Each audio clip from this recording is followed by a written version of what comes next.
What if I told you that the reason you've never fit neatly into any category, spiritual or otherwise, is because you were never meant to?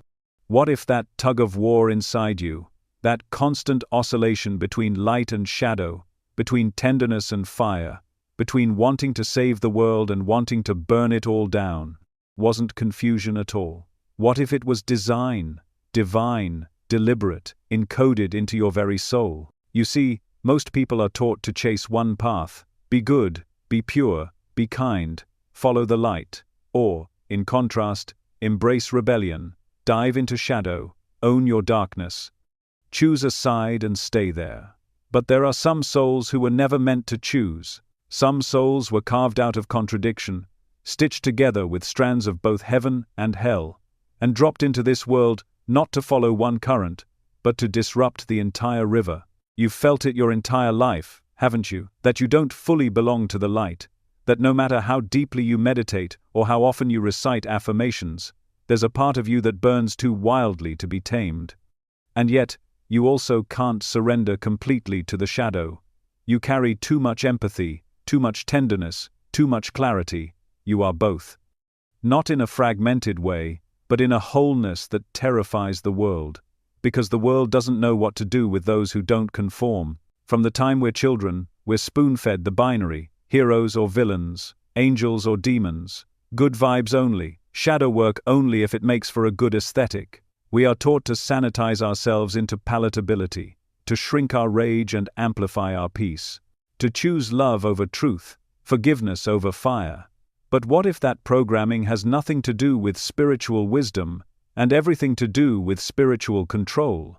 Because a person who only chooses light can be manipulated through guilt, and a person who only chooses shadow can be manipulated through fear. But a person who holds both frequencies, who doesn't reject their fury or their compassion, that person is free, that person is sovereign, that person cannot be controlled by systems, religions, or false spiritual idols. That person is dangerous to illusions. You were never broken for feeling too much. You were never disordered for switching between sacred grace and primal intensity. That paradox within you is not dysfunction. It is sacred design. You weren't meant to be easy to understand. You were meant to be whole. You were meant to disturb the shallow waters with your depth, to crack the illusion that humans must choose sides in a war that exists only in unconscious minds. The spiritual path isn't about becoming more good. It's about becoming more true. And truth, at its highest frequency, is never one-sided. It includes rage and mercy, boundaries and softness, command and surrender. Truth is not afraid of contradiction, because contradiction is the language of the soul. And you, if you're still listening, are fluent in that language. You always have been. Have you noticed how you can walk into a space and feel both reverence and rebellion rising in you at once? How you can see through the masks of both gurus and rebels alike? That's not arrogance. That's discernment. That's the spiritual gift of dual perception. Most people see only through one lens, but you, somehow, were gifted with both: clarity of heaven, insight of the underworld, the halo and the horns. There's a reason you've never felt entirely safe in groups, systems, or spiritual hierarchies. There's a reason you often find yourself nodding during conversations that preach only love and light, but internally thinking, but what about the truth? What about the rage? What about the injustice that love alone won't fix? That voice inside you is not your darkness. It is your balance, and it's sacred. The world has always feared the ones it can't define. The mystics, the seers, the ones who walk between veils. And when you carry both angelic and demonic vibrations, you become a mirror too sharp to look into for most people. You reflect not just what's beautiful, but what's buried. You don't just make people feel safe, you make them feel seen, and that can be terrifying for those who have never dared to look into themselves. You're not here to dilute your intensity, just so others can feel comfortable in your presence. You're not here to quiet your fire so you can fit the mold of nice or pure. You are here to embody the full spectrum of soul expression, to live as a breathing paradox, to hold the torch of divine contradiction so others can remember the parts of themselves they've been taught to exile. This paradox is not a curse. It is the signature of ancient souls, old energy, The kind of soul that has walked in many forms, many lifetimes, and gathered pieces of wisdom from every realm. You didn't come here to be understood, you came here to be felt, and those who are meant to understand you will, not through logic, but through resonance. There's a war happening right now, not just outside, but inside. The world is splitting into extremes, the ultra-spiritual and the ultra-cynical, the overly light-washed and the overly shadow-drenched. But you exist in the middle, you hold the tension, you are the bridge, and bridges aren't always comfortable. They are trampled on, stood upon, stretched wide so others can pass. But they are also sacred. They connect what would otherwise remain divided. So don't apologize for the fire in your voice and the tenderness in your eyes. Don't shrink when people say you're too intense, too unpredictable, too much. That too much is exactly what the world needs. Because only those who hold the full frequency range can break the illusion of division. You were never meant to choose between heaven and hell. You were meant to remember that both are inside you. And when you stop trying to exile half of your soul, you become whole again. Not perfect, not pure, but powerful, free, real. And in a world that thrives on illusion, real is the most sacred thing you can be. Have you ever noticed how people react to you in extremes? How some open up instantly, telling you their deepest secrets within minutes of meeting you, while others pull away, uncomfortable, even hostile, without you having done a single thing. It's not in your words, it's not even in your actions, it's something else entirely, something deeper, something energetic. You don't just enter a room, you shift it. You don't just speak to people, you activate them. And you don't have to try. It simply happens, because your presence doesn't ask for permission, it mirrors what's already there. You carry a sacred mirror. One side reflects light, the other, shadow. And whichever side people are most afraid of in themselves is the side they see when they look at you. That's why some people feel like they've known you forever. Why they suddenly become soft, emotional, or inspired in your presence. It's not because you're nice. It's because their soul recognizes something ancient in you, something true. Your angelic frequency brings comfort, but not comfort in the way most people think. It doesn't coddle, it clarifies. It reminds people of what's real, what's pure, what's still intact within them, that the world hasn't broken. It shines a light so gentle, so clean, that their masks start to fall away without them even realizing. But that's only one side of you, because you don't just carry the light, you carry the fire too. The kind of fire that makes illusions tremble, the kind of frequency that digs up what's been buried under denial, distraction, and decades of repression. This is your demonic frequency, not evil, not malevolent, but raw, penetrating, and surgical in its truth. It doesn't whisper, it roars. It doesn't ask questions, it reveals. This is the part of you that triggers people, the part that makes them feel seen in ways they didn't consent to, the part that doesn't blink when others flinch at their own reflection.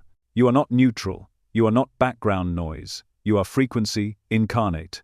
And frequency does not ask to be liked, it demands to be felt. That's why you may have found yourself wondering why you're such a polarizing presence. Why some people want to cling to you, while others suddenly become distant, judgmental, or even hostile. It's not because you've done anything wrong, it's because your field interacts with theirs.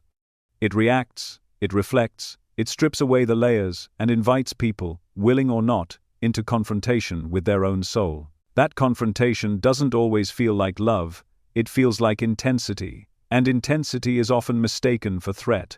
But in truth, you're not threatening people, you're waking them up. The light in you shines so brightly, not because it's performative, but because it's anchored. You've earned that light. It didn't come easy. You've walked through your own shadows to hold that clarity. And when people come near you, they feel that. They feel the work. And if they haven't done theirs yet, they either reach for you or recoil from you. Both are forms of recognition. There's a particular kind of loneliness that comes with this kind of presence, because while many will admire you from afar, fewer will be able to stay in your field.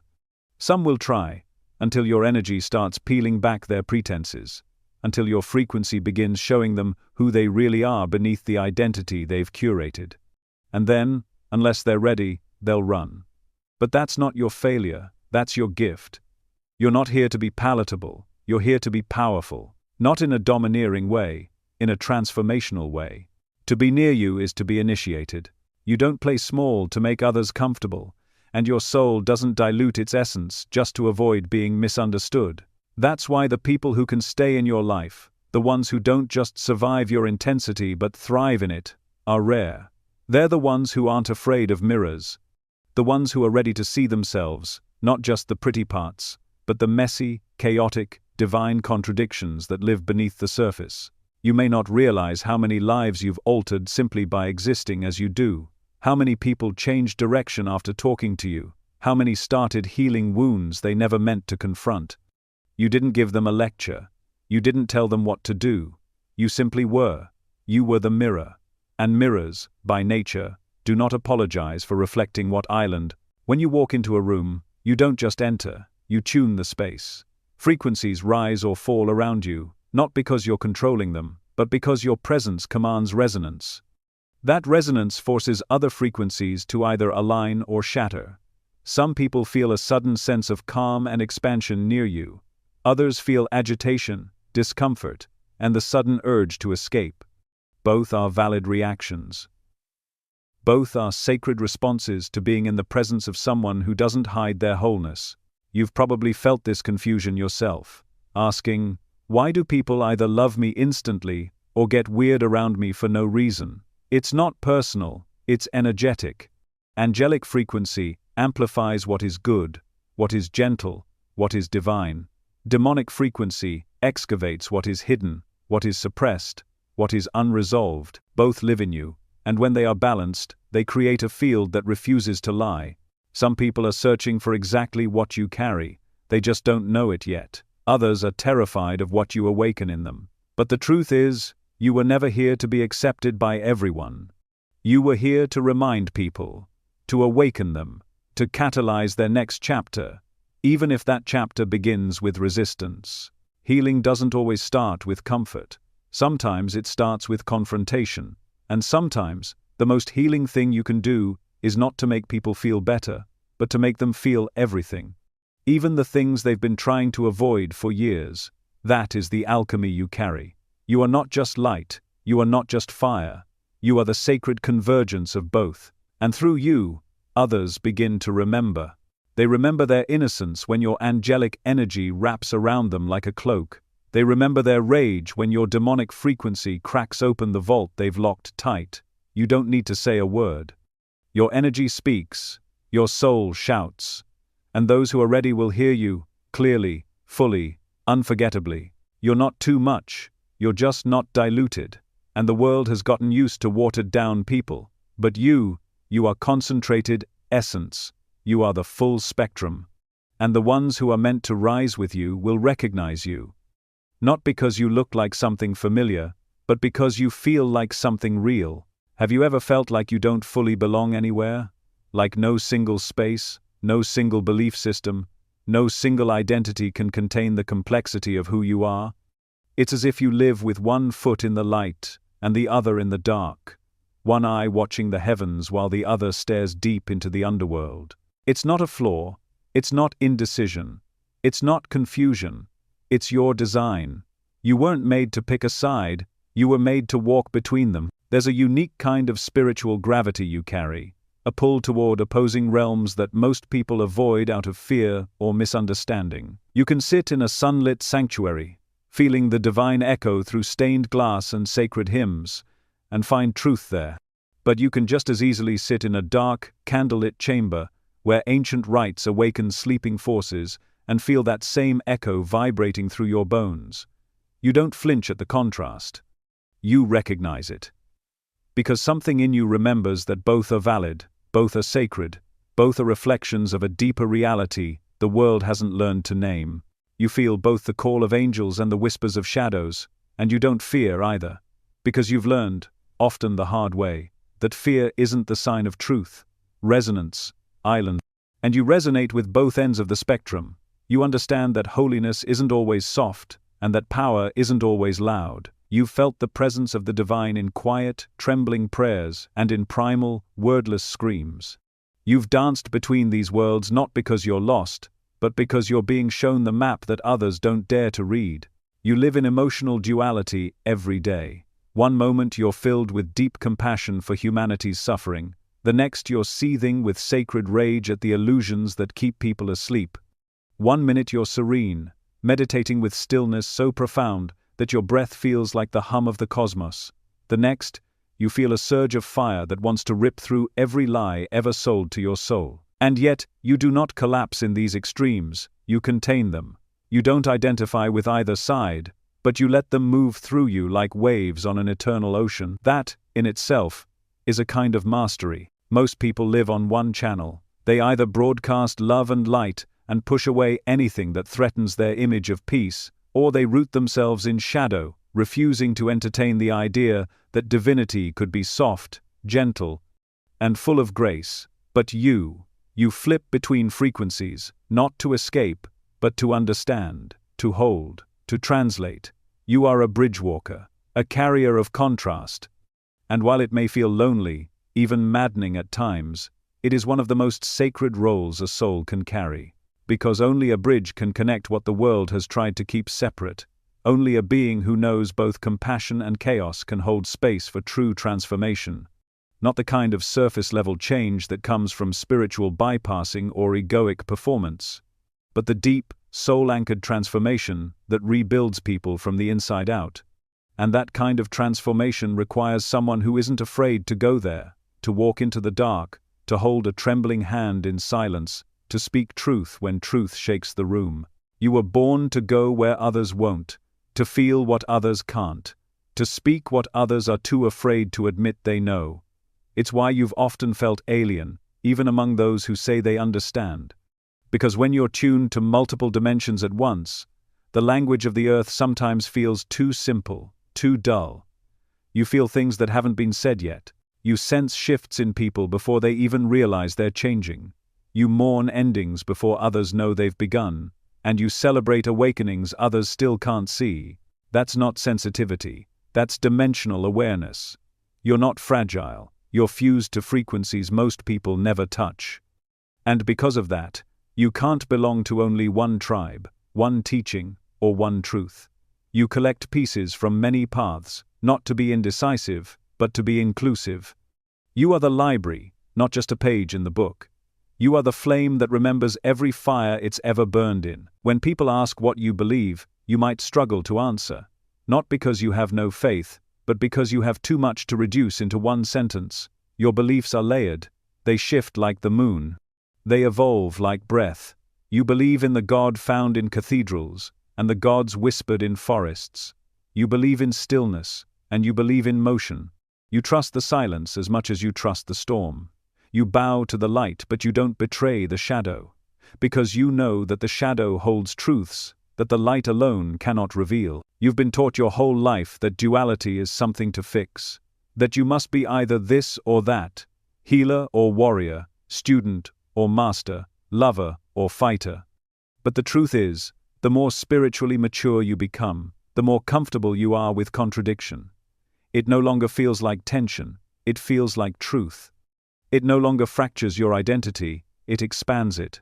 You realize that you can pray and scream, that you can bless and burn, that you can heal and hurt, sometimes in the same breath. There is something unspoken, something ancient, about walking between worlds. It means you've been entrusted with sacred neutrality, the kind that does not take sides, but takes truth as its compass. You are not here to judge light or shadow, you are here to integrate them. You are the ground where polarity meets and becomes something new, something alive, something that transcends separation and births wholeness. This ability to walk in many realms is not something you learned, it's something you remembered. A soul contract older than this life.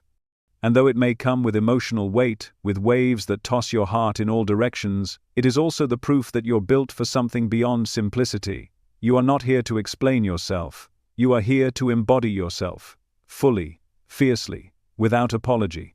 You will always feel different because you are different. You are made of the veil, not just what lies on either side of it. You are the liminal space between day and night, between prayer and scream, between silence and song, and the world needs that more than it knows, Because what heals people isn't choosing sides. What heals them is being seen by someone who understands both. You've walked in and out of realms people only visit in dreams. You've been touched by something that doesn't need words to be known. And now, as you continue to move through this life, your presence becomes a map for others to remember who they are. Not just the part they post online, not just the persona they protect, but the whole of them, the shadow and the light, the doubt and the divinity, the wreckage and the rebirth. You are a soul that remembers what the world forgets. And every time you allow yourself to be both, to feel both, to honor both, you give others permission to stop pretending they are only one thing. That is your gift, that is your power, and it cannot be taught, only embodied.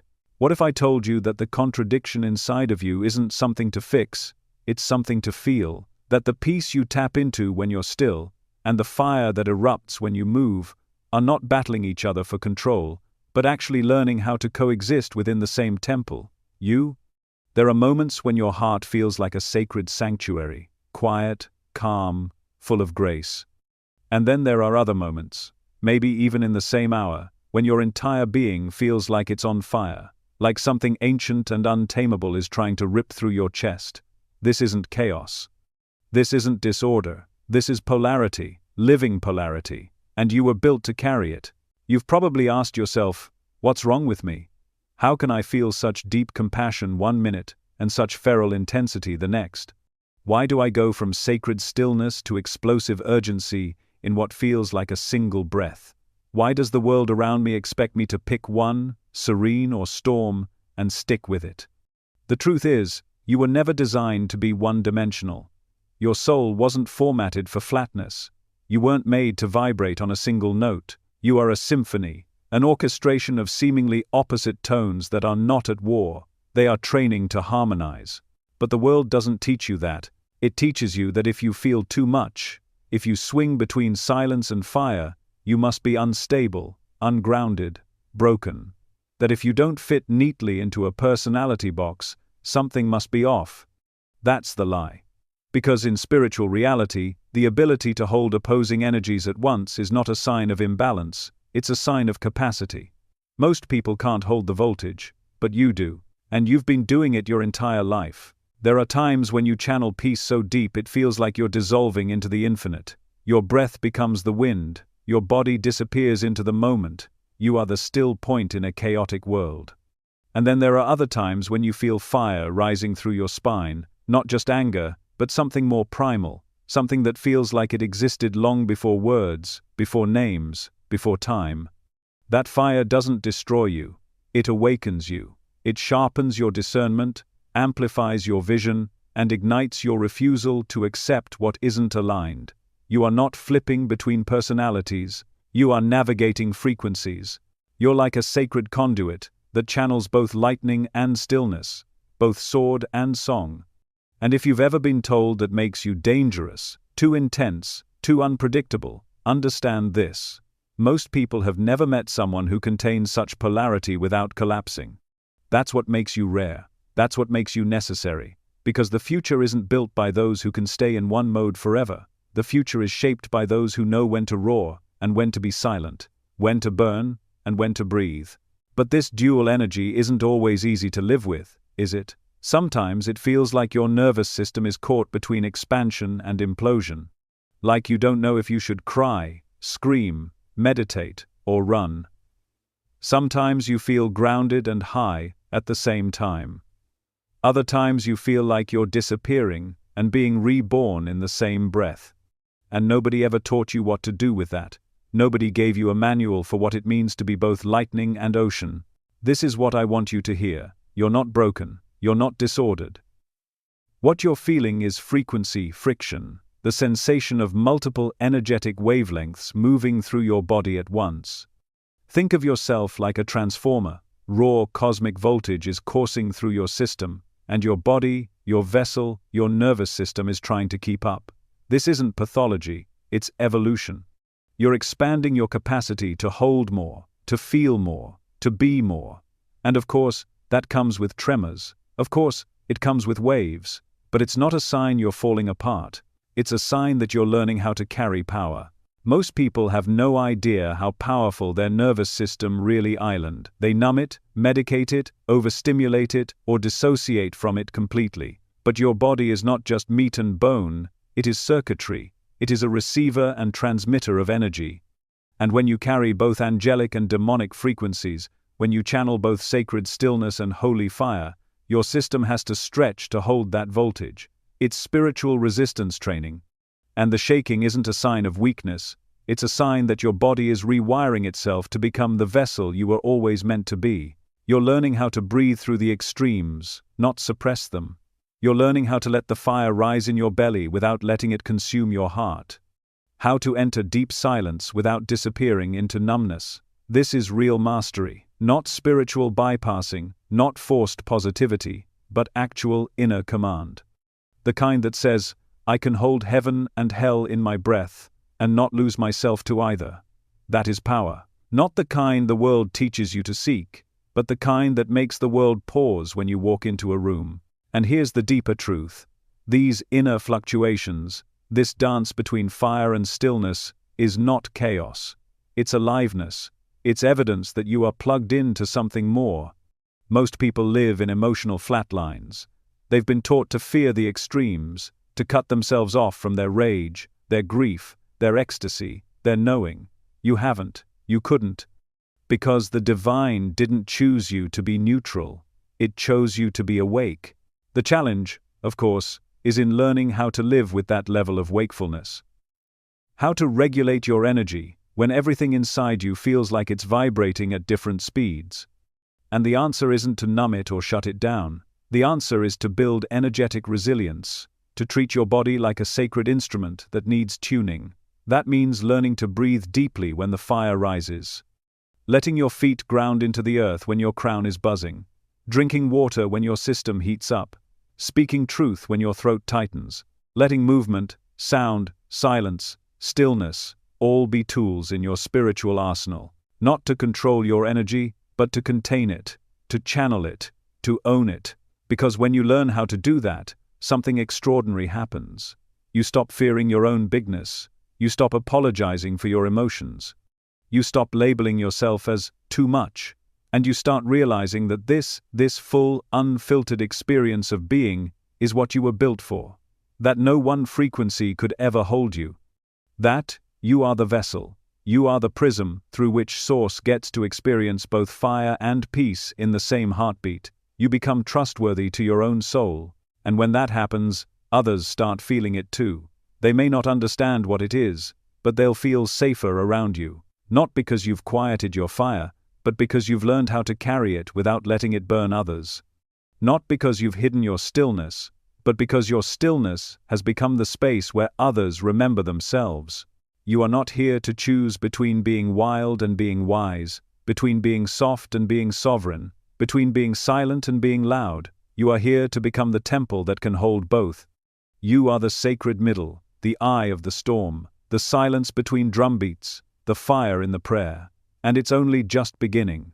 What if I told you that the chaos that seems to follow you isn't bad luck or misalignment, it's sacred, that every disruption you've unintentionally stirred, every sudden ending, every friendship that shifted overnight, every place that started to crumble after you arrived, wasn't a sign that you were in the wrong place at the wrong time.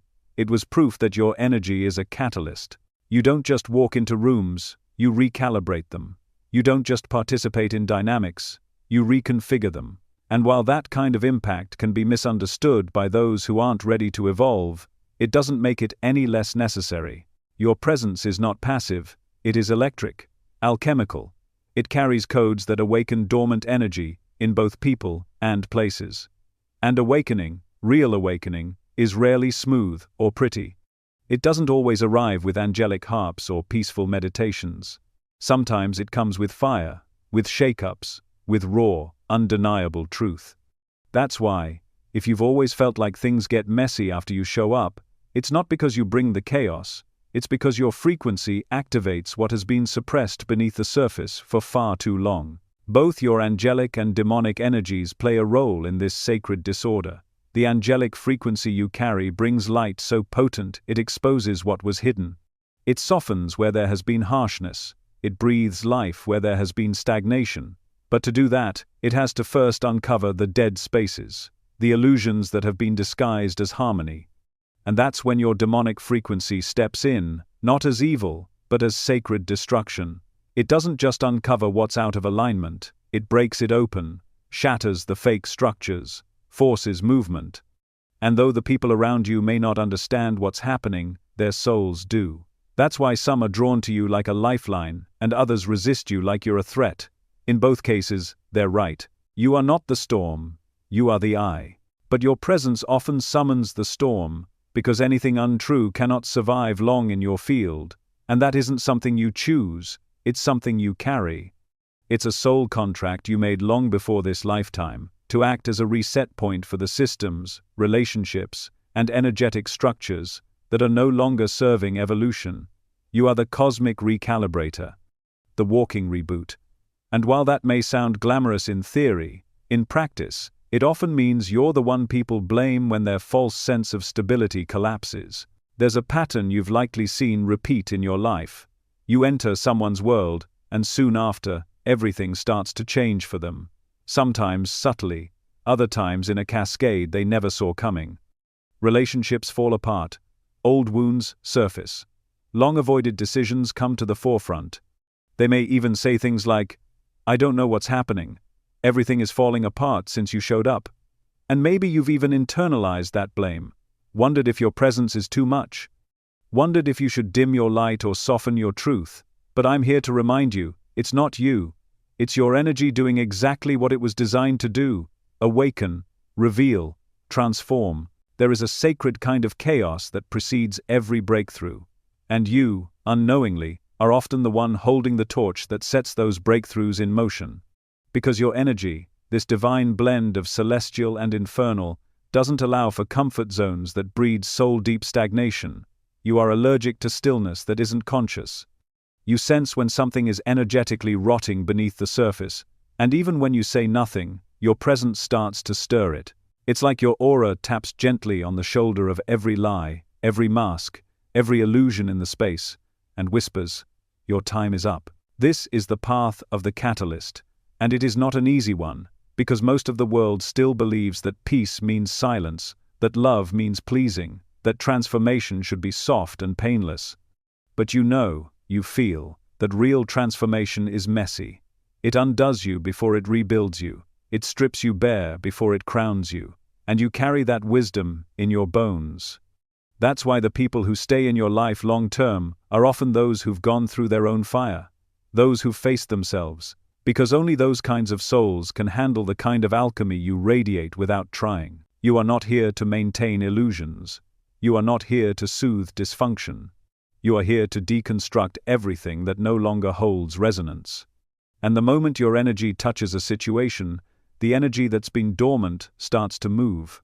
That movement may look like chaos at first, like breakdowns, fallouts, confrontations. But under the surface, it's alignment in progress. It's truth reordering the space. It's the cosmos using you as a conduit to remind everyone around you that stagnation is not safety, it's soul death. The irony is, you may crave stability more than anyone. You may long for calm, for softness, for peace. But peace has never come easy for you, has it? Not because it's unavailable, but because you can't rest in falseness. Because the moment you try to settle into something that doesn't hold truth, your body revolts, your energy contracts, your nervous system fires up. You've learned, consciously or unconsciously, that if something doesn't resonate on a soul level, it won't hold you for long. Your being will shake it loose. And that includes relationships. You don't tolerate dishonesty, even if it's subtle. You don't pretend not to see what others ignore. That's why you often leave things more honest than you found them, even if it means leaving them in pieces. It's not cruelty, it's clarity, and it's love. Because sometimes the most loving thing a soul can do is be the catalyst for another soul's awakening, even if it comes at the cost of being misunderstood. You are a vortex for energetic resets, a soul who carries the ability to initiate timelines. You may walk into someone's life and trigger their healing journey without ever intending to. You may start speaking truth in a room, and suddenly the masks start slipping off. You may enter a workspace or a family system, and without lifting a finger, the dynamics begin to shift. It's not personal, it's energetic, and it's purposeful. But this gift is also a responsibility, because you're not just here to destroy, you're here to hold space for what comes next, to help build what's true after what's false has been dismantled. That means learning to stay grounded when the chaos starts, to trust that the crumbling isn't the end, it's the beginning, and to remind yourself again and again that you are not the storm, you are the threshold. You're not here to be palatable, you're here to be catalytic. And while that may feel heavy at times, it's also holy, because every soul who meets you is being offered a chance to shift, to evolve, to awaken, and those who are ready will rise with you. They'll recognize you, not because you made them comfortable, but because you made them real. And what could be more sacred than that? What if I told you the reason you've never been able to stay in line, follow the script, or pledge blind loyalty to any structure, religious, spiritual, or societal, is not because you're rebellious, it's because you're free? There is a part of you that refuses to be owned, categorized, or claimed. You don't bend easily, not because you're defiant for defiance's sake, but because your soul is older than most of the systems trying to contain it. You were never meant to fit in their boxes. You were born to remember what exists beyond them. You've probably tried. You've likely spent seasons of your life doing everything you were told, following the teachings, obeying the rules, praying the right way, speaking the right way, dimming the parts of yourself that didn't match the room. Maybe you tried religion. Maybe you tried New Age spirituality. Maybe you tried playing small in corporate or family systems that demanded obedience. And for a while, it almost worked. Until it didn't. Until something inside you began to scream, not loudly at first, more like a quiet refusal, a tightening in your chest. A whisper in the bones that said, "This isn't real, this isn't true, this isn't for you. You're not just non-conformist, you are spiritually uncapturable." And that's not a flaw, it's a sign of what you were encoded with. Your soul carries both angelic and demonic frequencies, and together, they make you resistant to manipulation in all its forms. The angelic side of you recognizes divine order, the pure, eternal truth that lives beyond dogma. You respect harmony, you honor alignment, you feel the presence of the sacred, even when it's unspoken. But your demonic frequency, again, not evil but raw, unedited truth, has no patience for false light. It doesn't bow to idols, it doesn't chant what it doesn't believe, it sees through performance, especially when it wears spiritual robes. You are allergic to hierarchy, not because you're arrogant, but because your soul remembers what it was like before humanity built these ladders of power and control. You remember a time, perhaps in some distant incarnation or dimension, when energy flowed in circles, not pyramids, when knowledge was shared, not hoarded, when divine connection wasn't mediated by priests or influencers, but experienced directly, intimately, within. So when someone tries to stand above you, declare themselves your superior, your gatekeeper to truth, something ancient in you recoils. You may smile, you may stay silent, but inside, you know. This is not it. That knowing is dangerous, not to you, but to the structures that depend on obedience. That's why people in power often sense your energy and immediately feel unsettled. You haven't said anything. You haven't challenged them. But your presence carries a vibration that cannot be controlled. It reminds them, subconsciously, that their dominance is an illusion, and illusions shatter when truth walks in the room. You were made to walk outside the lines, not to be chaotic, but to be clear. You don't just follow energy, you read it. And when something doesn't resonate, you can't fake it. It doesn't matter how pretty the packaging island. It doesn't matter how many followers they have, how enlightened they claim to be, how many scriptures they quote. If their frequency is misaligned, your body will feel it instantly. Your stomach tightens. Your breath shortens. Your soul knows. And you've learned, through pain, through experience, that betraying your knowing always costs more than standing alone. But standing alone isn't easy, is it? Especially when you're surrounded by people who seem content to follow. People who are comfortable with systems you can't breathe inside of. People who question you when you leave the group, the movement, the belief, the job. They don't understand how you could walk away from something safe. But you do. Because safety that comes at the cost of authenticity isn't safety, it's spiritual sedation. You don't need validation to know what's true. That's another reason why control doesn't work on you. Guilt doesn't work. Shame doesn't work. Coercion doesn't work. You've learned how to sit with yourself, all of yourself, and listen. You've faced your shadows. You've questioned your own programming. You've dismantled belief systems you once clung to with all your heart. So when someone tries to sell you fear wrapped in scripture, or ego wrapped in enlightenment, you just look at them and see it for what it is. A system trying to stay alive through your submission. But you're done submitting to anything that doesn't honor your soul. That doesn't mean you're unteachable. That doesn't mean you reject all guidance. On the contrary, you crave truth. You hunger for it. You want to sit with the sacred. You want to learn from those who've walked further on the path. But you can tell the difference between a teacher and a tyrant, between a mentor and a manipulator. You know that real wisdom doesn't control, it liberates. It doesn't command blind loyalty, it inspires sovereign expansion. That's what you seek, that's what you carry, and that's what makes you uncontrollable in the best, most sacred sense. People might call you rebellious, difficult, uncooperative. They may accuse you of being cynical or arrogant or too intense, but those are just labels people use when they meet someone who can't be tamed. Someone who doesn't outsource their divinity. Someone who walks with spirit without needing a middleman. And here's the deeper truth.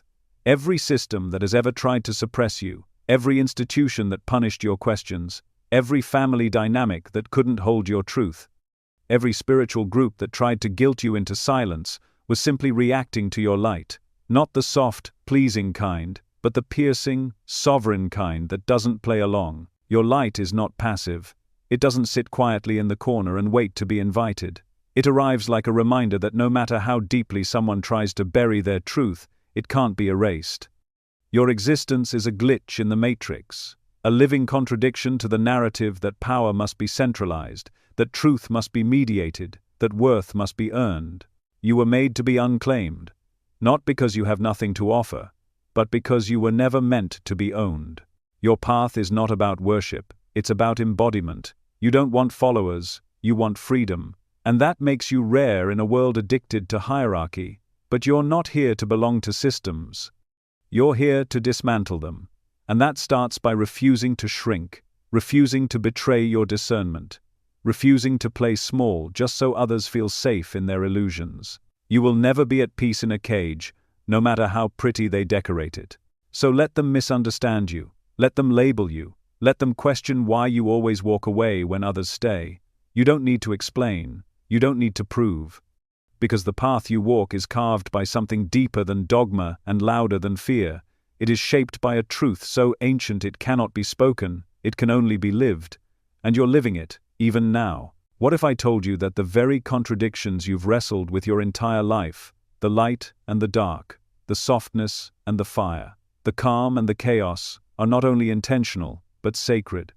That you weren't meant to choose between them, but to transmute them? You, as you are not a mistake, you are a design. A living, breathing frequency converter placed here on earth to alchemize the extremes, to hold what others cannot hold, and to harmonize what the world believes must remain divided. You carry a dual current within you that most people spend lifetimes trying to reconcile. One current flows with grace, tenderness, and angelic remembrance. It knows the language of light, the rhythm of stillness, the pulse of unconditional love. It pulls you toward healing, service, compassion, and higher truth. The other current surges with heat, with urgency, with raw instinct. It burns through illusion, calls out hypocrisy, and activates ancient rage on behalf of justice and sovereignty. You've felt both frequencies rise in you, often simultaneously. One part of you wants to hold the world in its arms, another wants to shake it awake from its slumber. And neither part is wrong, both are divine. Your soul didn't come here to be easily understood. It came here to do a job that requires you to hold the paradox of existence with grace and power. You are here to stand in the center of opposing forces, not as a victim, not as a bystander, but as a stabilizer. You are the living equilibrium point, the sacred convergence of energies that seem incompatible to most but come alive in you.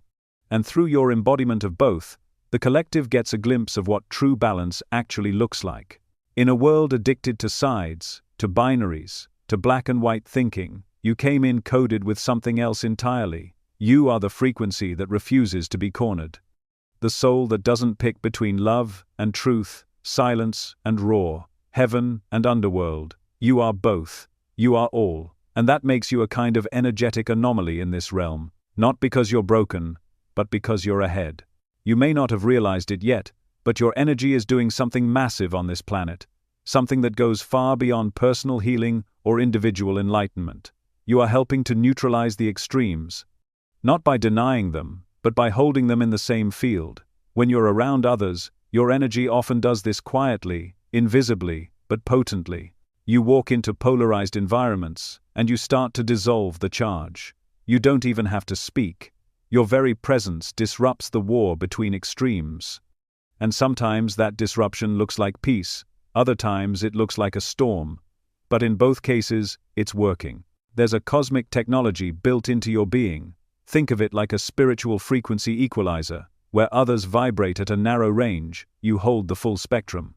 That means when energies spike around you, whether in relationships, conversations, spaces, or even global events, your field instinctively tries to harmonize them.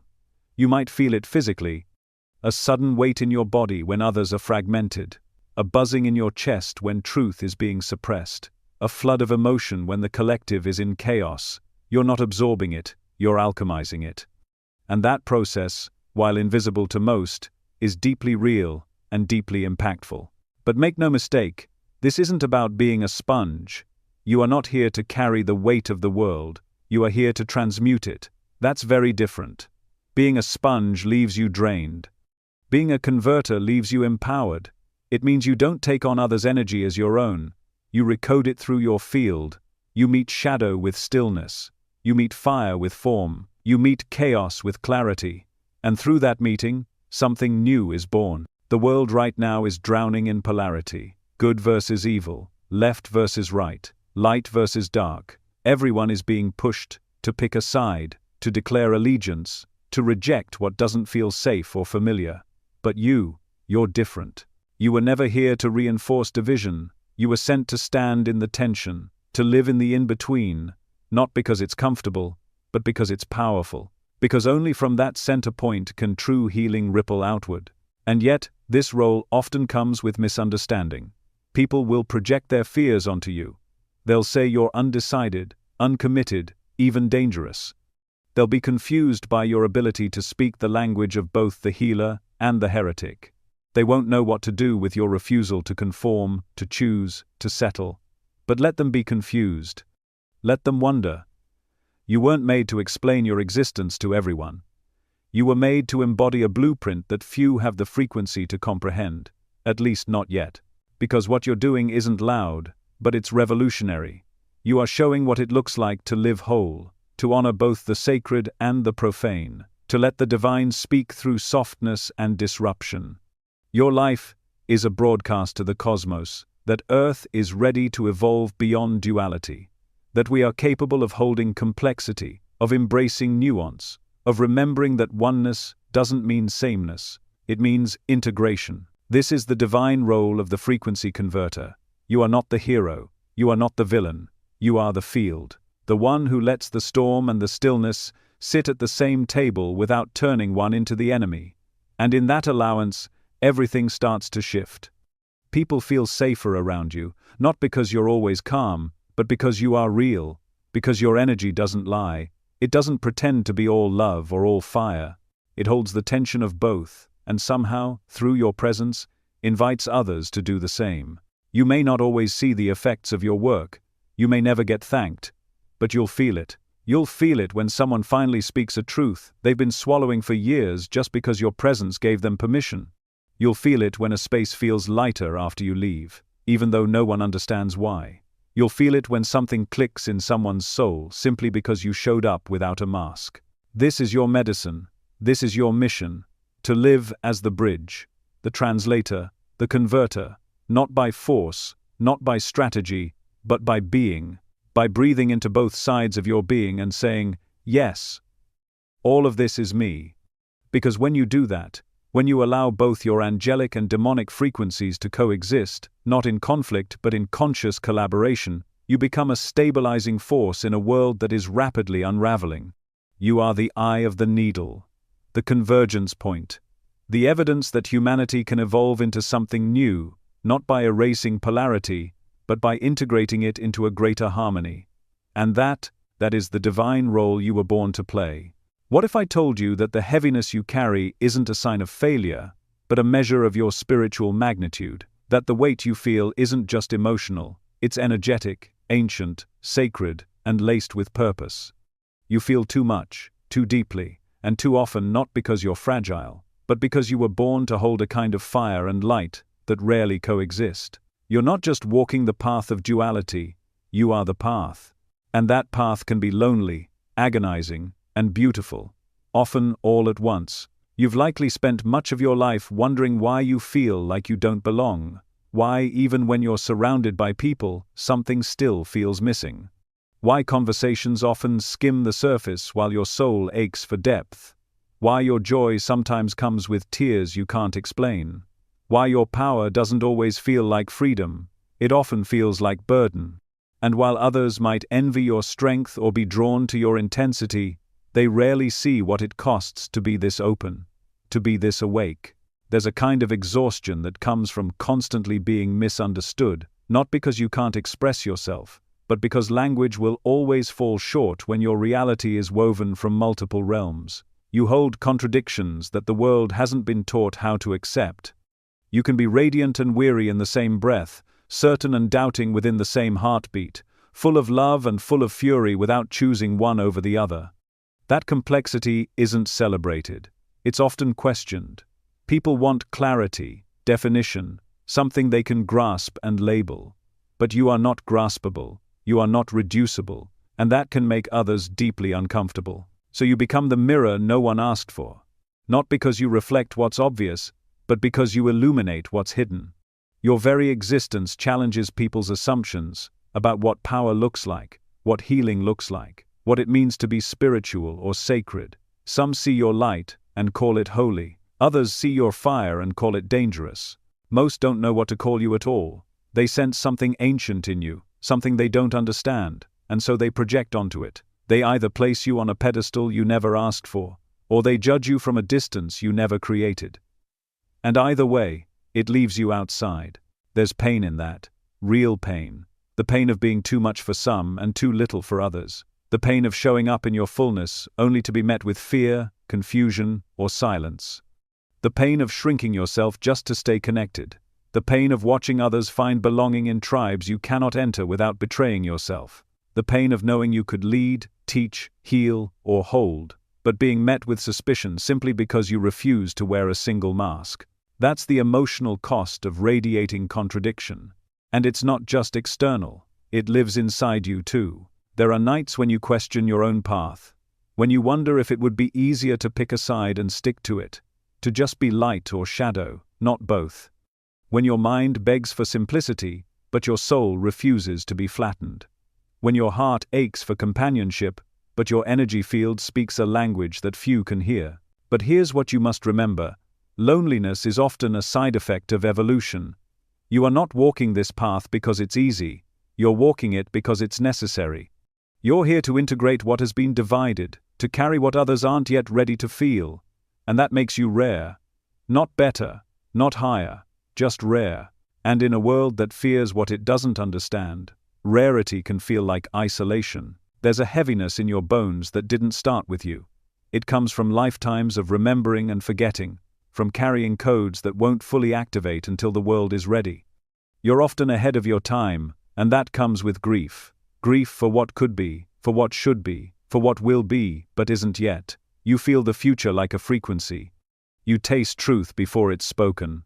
And that gap, between what is and what could be, can ache in ways no words can soothe. And still, you continue. You continue to show up, to soften, to roar, to hold, to burn, to rebuild. You continue to love people who can't fully meet you, to give even when you're empty, to believe even when you're breaking. That is power. Not the kind that dominates, the kind that endures. The kind that walks through shadow without losing sight of the stars. The kind that knows loneliness is not the absence of connection, but the presence of depth in a world addicted to the surface. You might not always feel strong, but the truth is, your strength lies in your sensitivity, in your ability to feel it all, to let it move through you without turning you to stone. That is a rare kind of resilience. Anyone can become numb, anyone can shut down. But it takes an extraordinary soul to stay open in the face of contradiction, to keep your heart intact while walking through both fire and silence.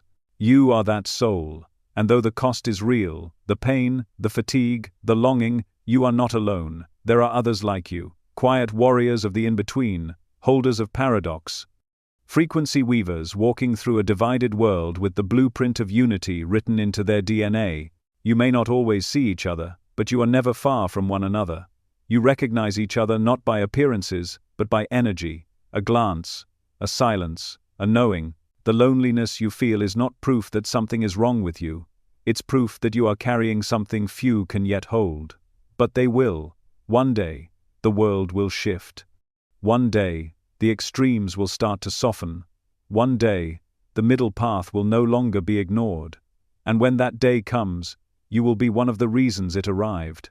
Until then, keep breathing. Keep embodying both your softness and your flame. Keep choosing to feel when others shut down. Keep walking between the worlds, even when no one sees you. Because every step you take is anchoring a new frequency into this planet, one that holds both heaven and hell, without collapsing under the weight of either. You were made for this. You were built to carry what seems unbearable. And no, it's not easy, but it is sacred, and it is yours. What if I told you that everything you've been taught about angelic energy was only half the truth? That the image of soft-spoken, ever-smiling beings who whisper comfort and sprinkle light like glitter is not the full picture, and never was. That true angelic frequency, the one your soul remembers, is not passive. It's precise. It's not here to please you, it's here to awaken you. And awakening rarely feels comfortable at first. You've been conditioned to believe that angelic means agreeable, that it means sweet tones, gentle words, and unconditional approval, that anything that doesn't immediately soothe you couldn't possibly come from a higher realm. But that's not how it works. Real angelic energy doesn't just hug your pain, it cuts through your illusion. It doesn't coddle your ego, it exposes it. It doesn't exist to validate your shadow's avoidance, it exists to call you into alignment. And alignment, while ultimately freeing, often begins with disruption. You may carry this frequency yourself, without even realizing it. And if you do, you've likely found that people initially respond to your presence with admiration. They feel a calm around you, a sense of being seen or remembered. But the closer they get to your energy, the more it begins to activate something deeper.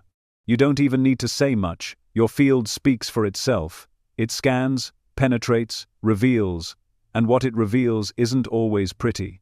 It might bring up the very thing they've been avoiding, the very truth they've been denying, the very pattern they swore they'd outgrown but never fully faced. And suddenly, they pull away, not because you harmed them, but because your light illuminated what they weren't ready to see. That is angelic energy, in its raw, unfiltered form. Not just a blanket of comfort, but a blade of clarity. It's the kind of presence that slices through distortion like a scalpel, surgical, intentional, and unwavering. It doesn't flinch in the face of discomfort. It doesn't compromise with delusion. It follows divine law, not human preference. And that's what makes it so powerful. You see, there is a sacred order to the cosmos, a pattern that underlies all things, an architecture of truth that every soul is connected to, whether they know it or not. Angelic frequency is coded to uphold that order. It doesn't judge, it doesn't punish, and it doesn't try to dominate. But it does restore balance, it does correct distortion, and it does shine light on what must be seen, even when others are begging to stay in the dark. This is why the idea that angelic equals nice is so misleading. Kind, yes. Compassionate, yes. But nice, not always. Niceness is about comfort.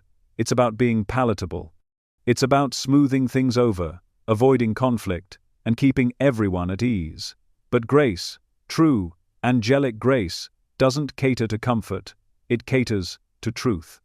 And sometimes that means being the one who says what no one else will, the one who breaks the pattern, the one who walks away rather than enabling dysfunction, the one who chooses truth over harmony, knowing that false harmony is just a cage dressed in silk.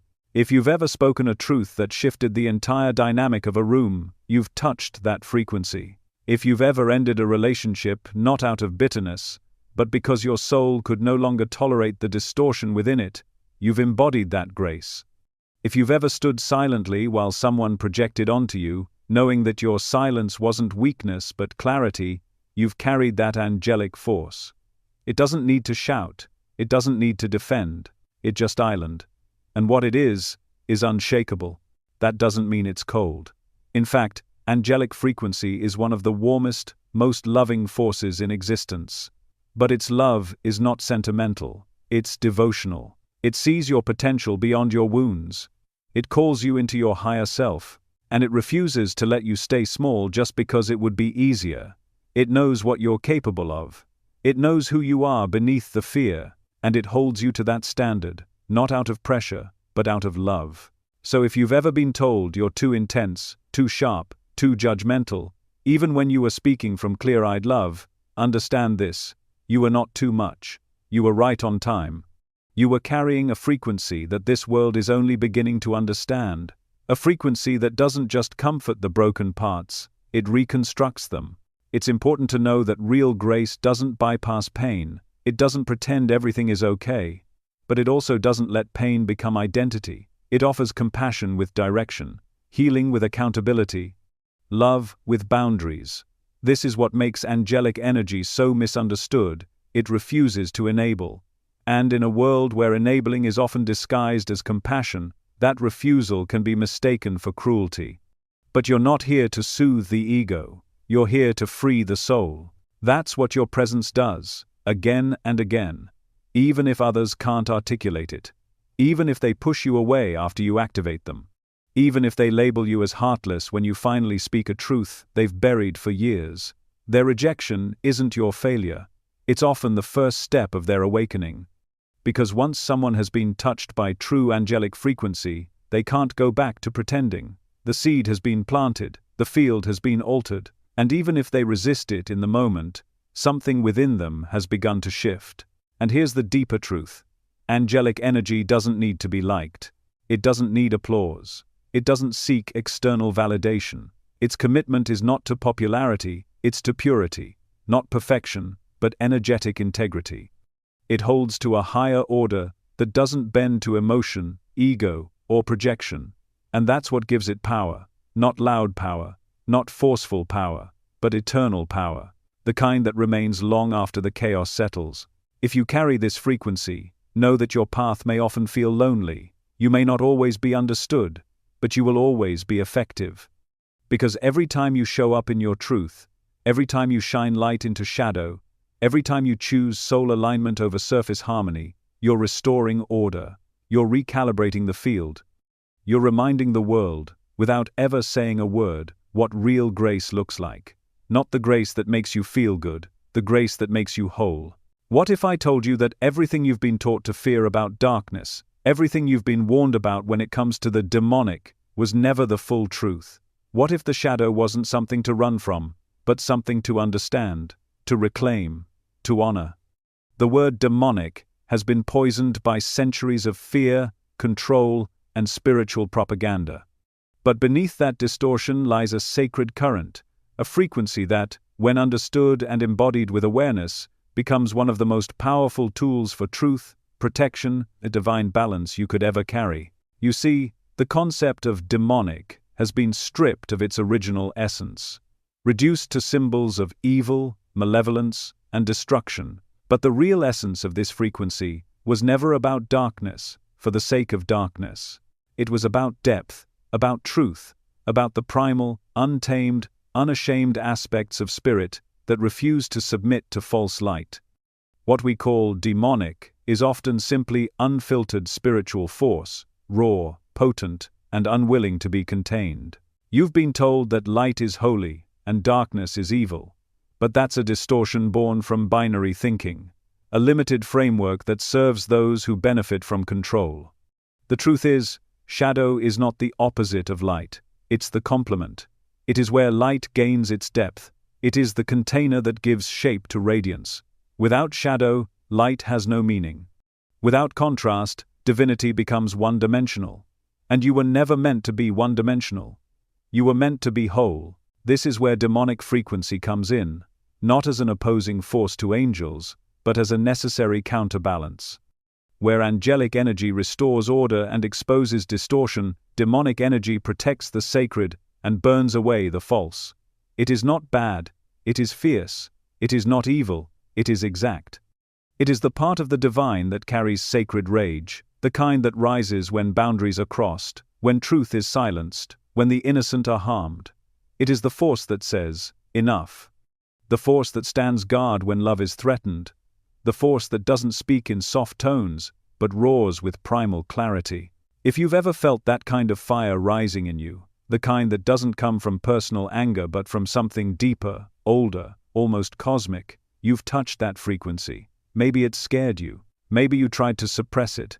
But it's not here to destroy you. It's here to serve you. Because not every moment calls for stillness and softness. Some moments call for a sword. Some moments call for the shadow to rise and say, this far and no further. You were never meant to be all light. That's not balance.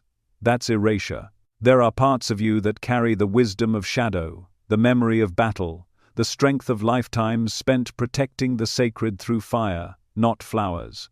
And those parts are not shameful.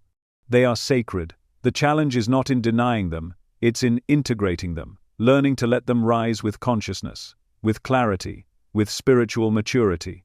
Because sacred rage is not the same as uncontrolled fury. Sacred rage is clean, it doesn't linger, it doesn't seek revenge, it doesn't leak into blame or bitterness. It rises to correct, not to punish. It is the energy that burns through illusion so truth can breathe. It doesn't care about being liked. It cares about being real. And when wielded with awareness, it becomes one of the purest expressions of divine integrity you will ever embody. The same is true for protection. Demonic frequency is fiercely protective, not possessive, not manipulative, but devoted. It is the part of you that senses danger before it arrives. The part that knows when someone's words don't match their energy. The part that pulls back without needing proof, because your body already knows. This isn't paranoia. This is pattern recognition from 1,000 lifetimes. And when you learn to trust that instinct, when you stop second-guessing it in favor of being polite, you begin to walk in spiritual authority. There is power in claiming your shadow, not as something to fix, but as something to include, because it's within that inclusion that real integrity is born. Integrity doesn't mean being perfect or nice or always loving in a way others approve of. It means being whole. It means standing in the full spectrum of who you are without apology. It means letting your darkness speak, not to harm, but to guide. Because shadow is where the unspoken lives. It is the part of the psyche that carries the things you weren't allowed to say, to feel, to want. And when you ignore it, it doesn't disappear, it festers. But when you turn toward it with reverence, it becomes wisdom. This is why the most spiritually potent people are rarely the most polished. They're often the ones who faced their demons, not to exile them, but to understand them, to sit with them, to integrate them. And through that process, they become something rare, unshakable. Because when you've made peace with your own shadow, no one can weaponize it against you. You don't need to be afraid of the dark anymore. Not the dark within you, not the dark in others. Darkness is not your enemy, it is your invitation. Into depth, into truth, into power that doesn't collapse under pressure. And when you allow that power to move through you with intention, with spiritual discipline, it changes everything. You become someone who doesn't just seek light, you anchor it. You become someone who doesn't just talk about truth, you embody it, even when it's inconvenient. You become someone who doesn't fear intensity, because you've befriended it. And in a world where most people are still pretending to be only light, you stand as a living example of integration, not perfect, not polished, but real. And that realness is what makes you magnetic. Because whether people understand it consciously or not, their souls feel it. They feel the wholeness in you, the permission, the freedom, the rawness, the honesty. They may not know what to call it, but something in them exhales when they're around it. Because you've stopped performing, you've stopped pretending, you've stopped fearing your own depths, and that makes space for them to do the same. So let them call it demonic if they must. Let them misunderstand your fire. Let them whisper about your shadows. You don't need their approval. You know who you are. You know what you carry. You know that your frequency is not here to be palatable, it's here to be transformational, and that includes the parts the world told you to hide. Your shadow is not a flaw, it is not a curse, it is not something to be cast out, it is your mirror, your teacher, your protector, and when you claim it, not with pride, but with reverence, you unlock a kind of spiritual power that no light-only path could ever offer. Because it is in the dance between shadow and light that your true essence emerges. What if I told you the greatest transformations in your life, the moments that cracked you open, rebuilt your identity, and rearranged your destiny, weren't powered by love or pain, grace or fire, light or shadow, but by the sacred collision of both? That what changed you wasn't one frequency alone, but the dance between opposites, the alchemy of polar energies forging something new inside of you. This is the truth the world rarely speaks. You are transformed not by one side of your being, but by the union of both. Spiritual alchemy is not about choosing between angelic peace and demonic power. It's about understanding that both are necessary, that the soul doesn't evolve by staying safe in the light, nor by endlessly circling the shadows, but by allowing grace and fire to work in harmony. Grace softens what's rigid, fire melts what's false. Grace stabilizes your field so you can receive. Fire disrupts your illusions so you can remember. Together, they do what neither can do alone. They transform you. You've felt this, maybe without realizing it, when life placed you in moments that demanded both tenderness and destruction. Think back to a time when you finally walked away from something that was draining your spirit. You might have left with grace, calm, composed, seemingly at peace. But if you look deeper, wasn't there also fire? The fire of knowing you were done. The fire of saying, this is not mine to carry anymore. You didn't just walk away because of love. You walked away because the fire made it impossible to stay. And that fire, contrary to what you were taught, was sacred. This is how spiritual alchemy works. It doesn't ask you to suppress one side of your nature. It asks you to integrate both. Not all storms come to destroy. Some come to cleanse. Not all light comes to soothe. Some comes to reveal. And when the divine within you learns to let these forces move in tandem, when you stop resisting one in favor of the other, you become more than just healed. You become reborn. There are moments in life where only the union of these energies can shift the course of your soul. Moments when someone you love is stuck in self-sabotage, and you're called to be both the soft voice of compassion and the fierce presence that refuses to enable their patterns. That moment is alchemy.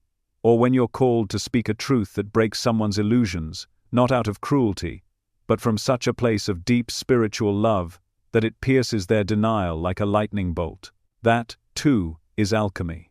And sometimes, the situation that saves your life looks like chaos.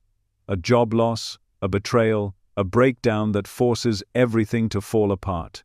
In the moment, it feels like destruction. But behind the scenes, something greater is occurring.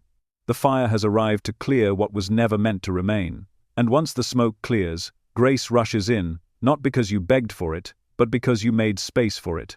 Fire cleared the rubble. Grace built the temple. These moments don't just shift your life, they recode your energy. Afterward, you're not the same. You speak differently, you carry yourself differently, you vibrate at a higher truth. Why? Because you allowed both frequencies to do their work. You didn't choose comfort over growth. You didn't choose repression over revolution. You let both the angel and the dragon rise, and in doing so, you became something else entirely. This co-creation of grace and fire also shapes the way you manifest. You're not a typical manifester. You don't just visualize and wait.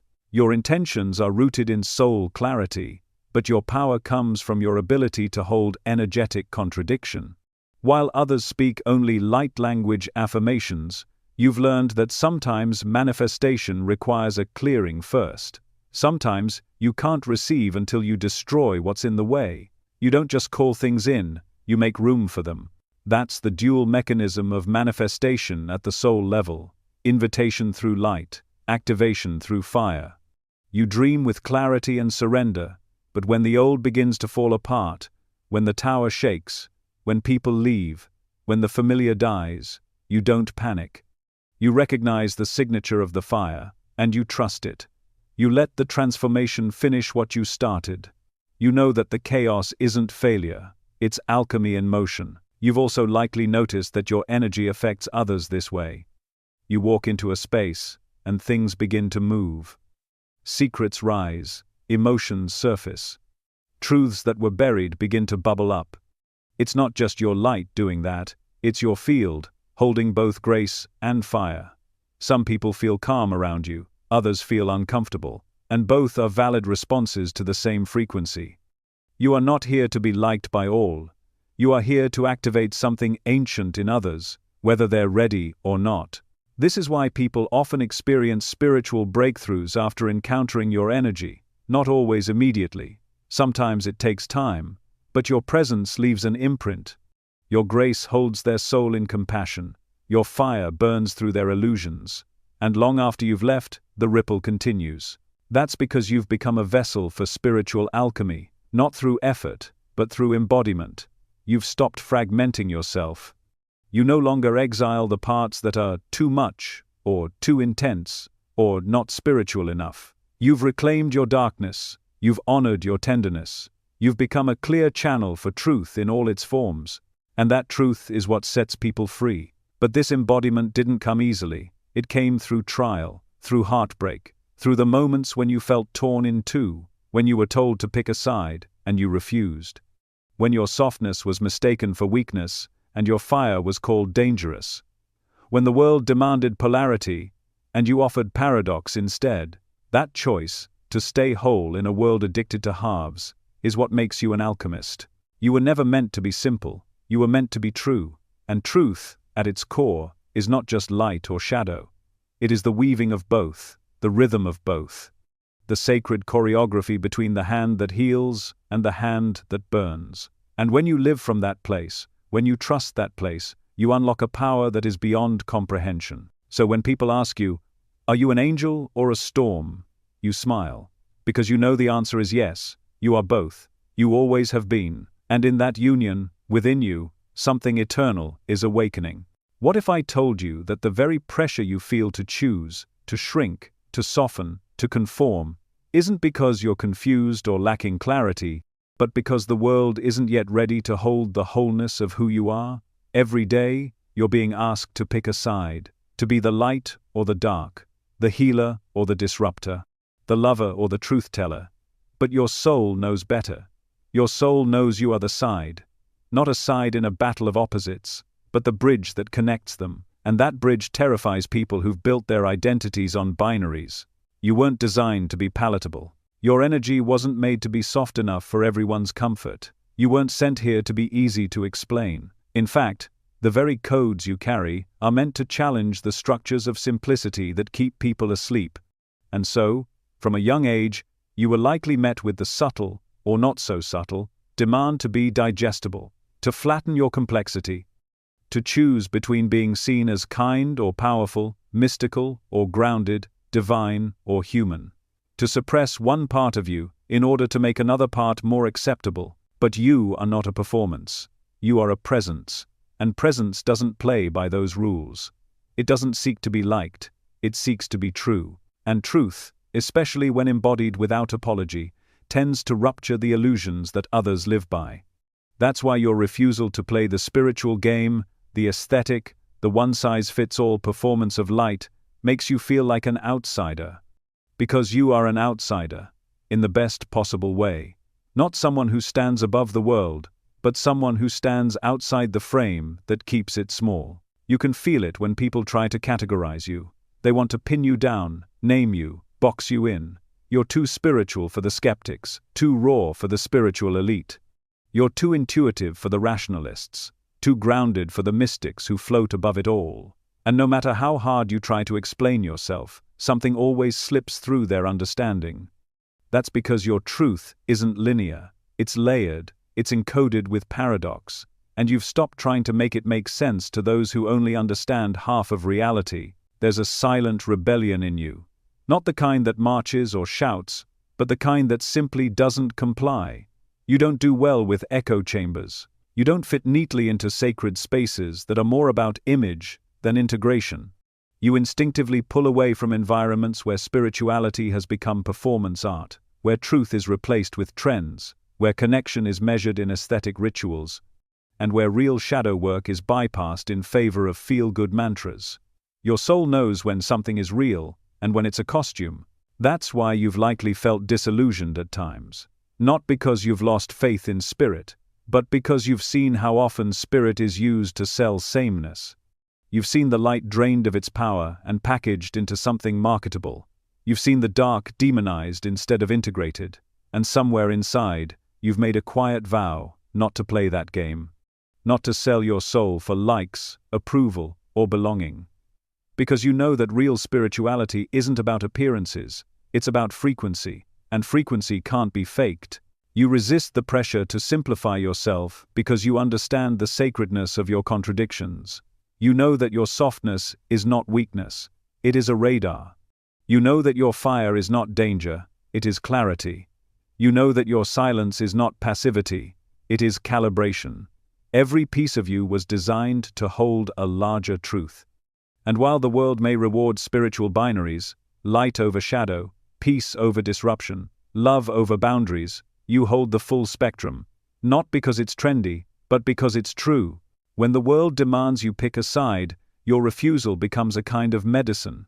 It shows people that there is another way to exist, that you don't have to amputate parts of yourself to be holy, that you don't have to be endlessly forgiving to be spiritual, that you can honor the sacred and still hold rage in your bones, that you can be of the light and still walk with your shadow at your side. You don't fit into the categories because you weren't meant to.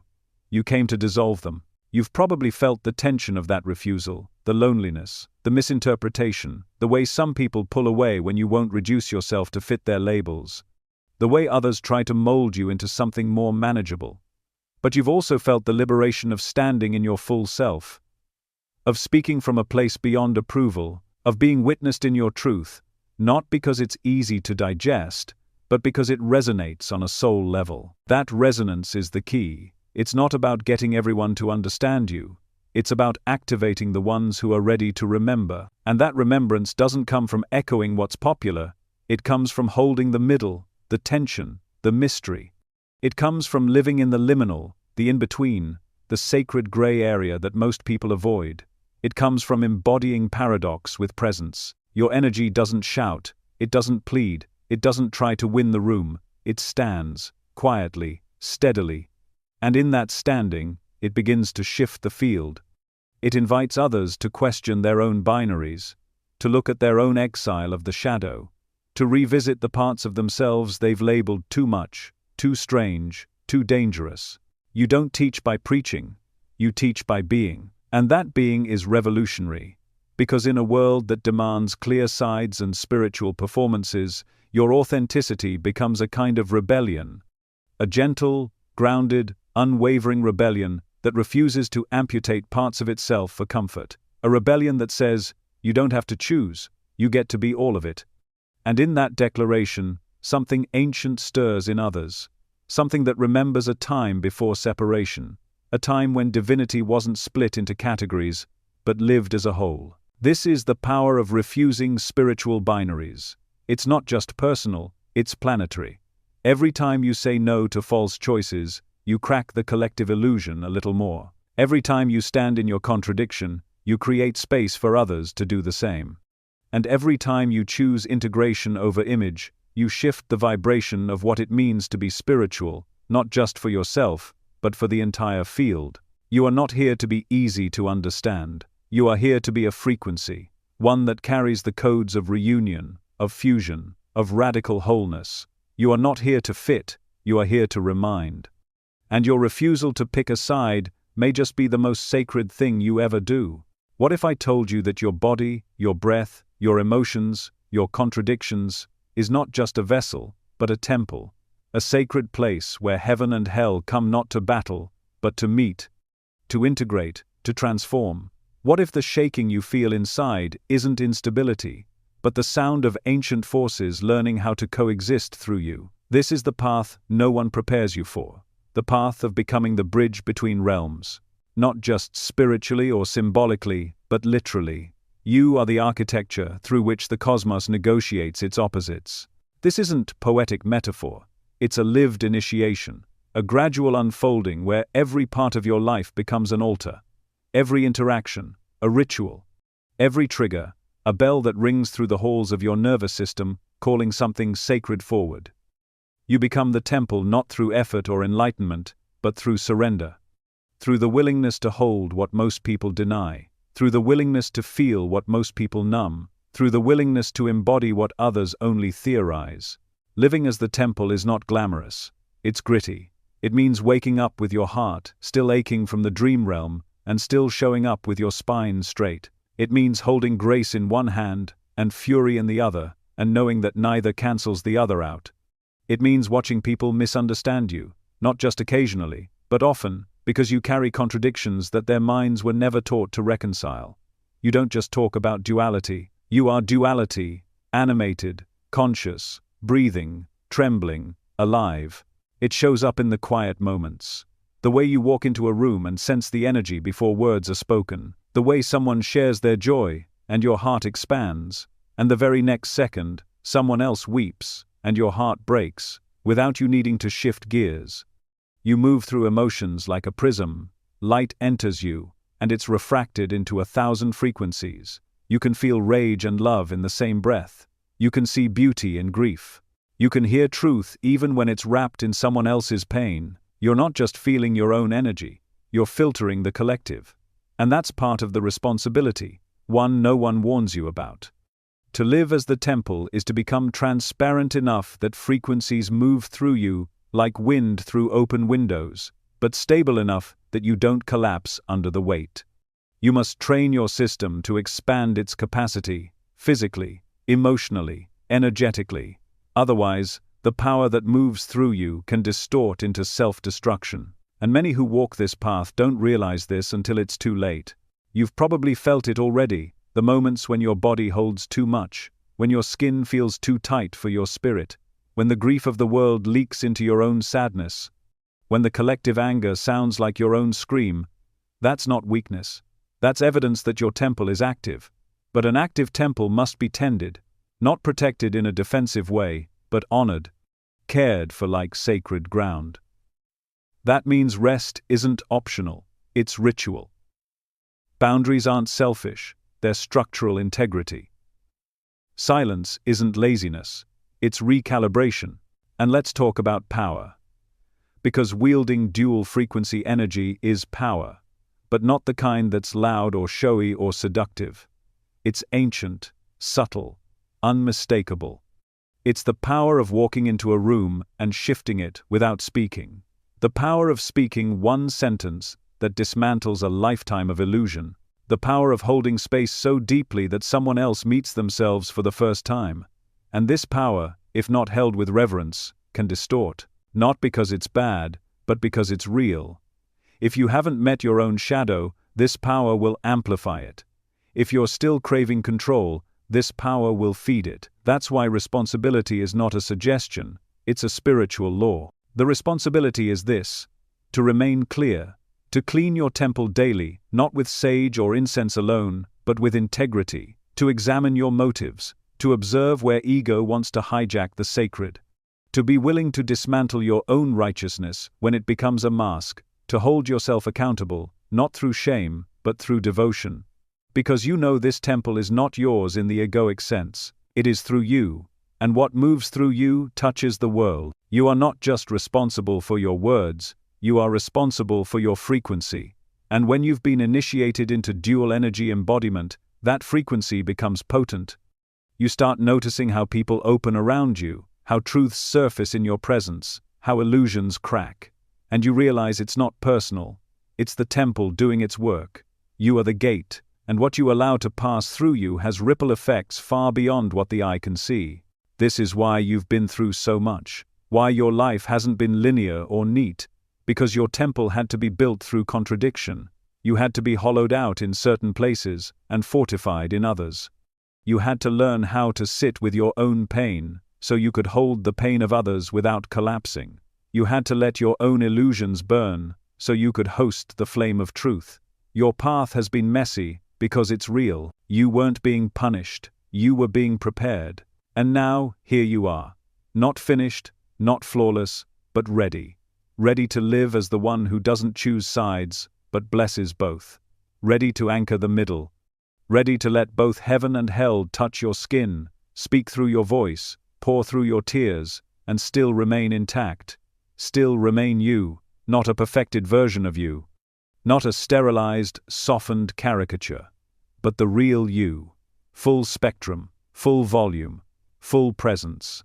You are the place where light kneels beside shadow and says, I see you.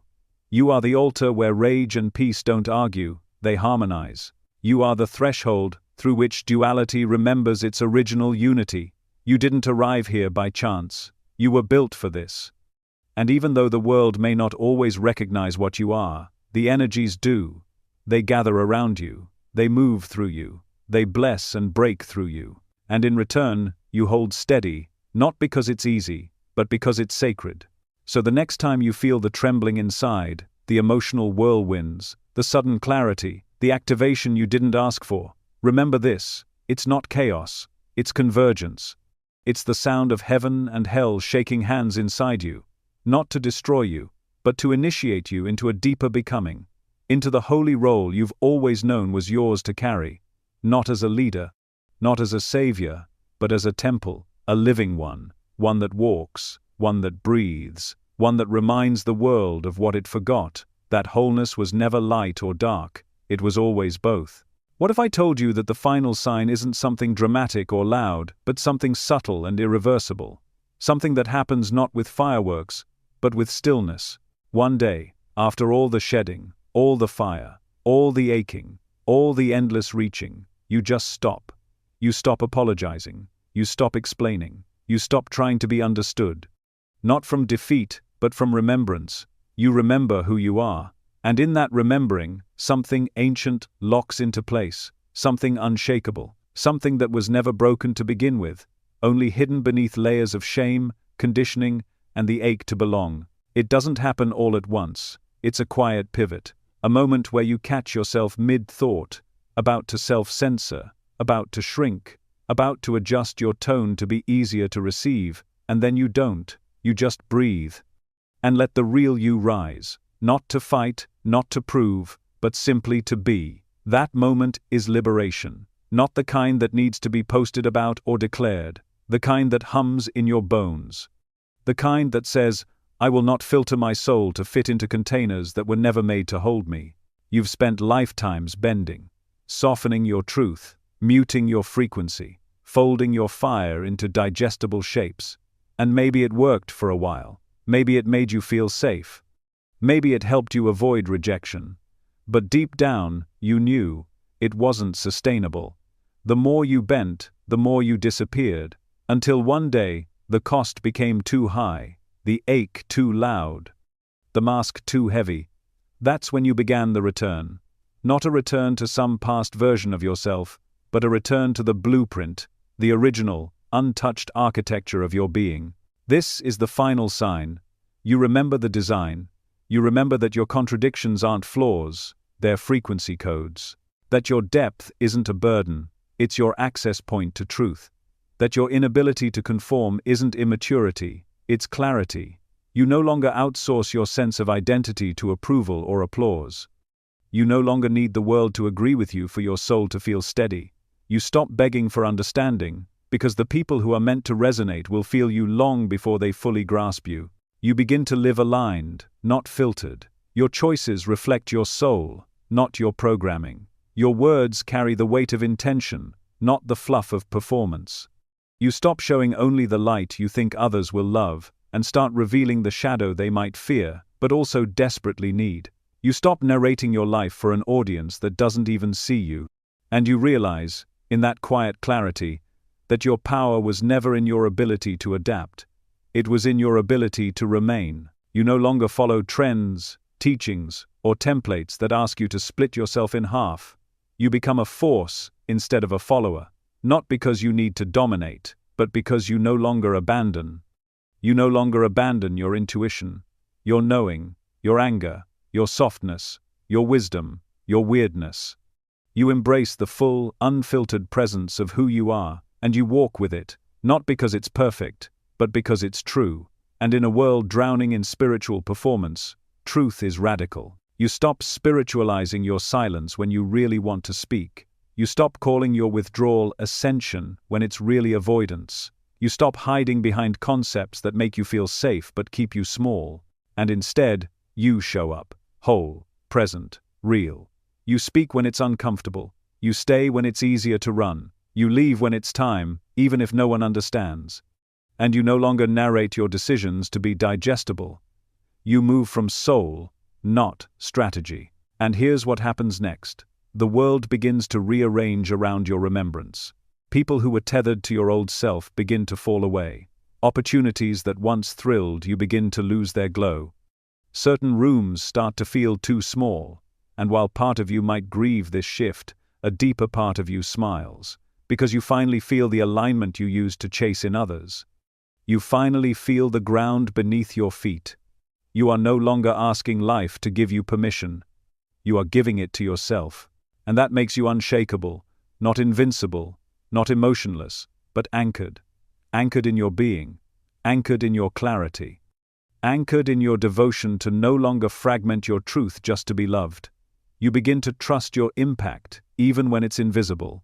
You trust your voice, even when it trembles. You trust your presence, even when others don't know what to make of it. Because you know what you carry. You feel it. You are it. You become the one who doesn't flinch in the presence of shadow. The one who doesn't preach love while avoiding boundaries. The one who doesn't just speak about duality, you embody it. And through that embodiment, others begin to remember too.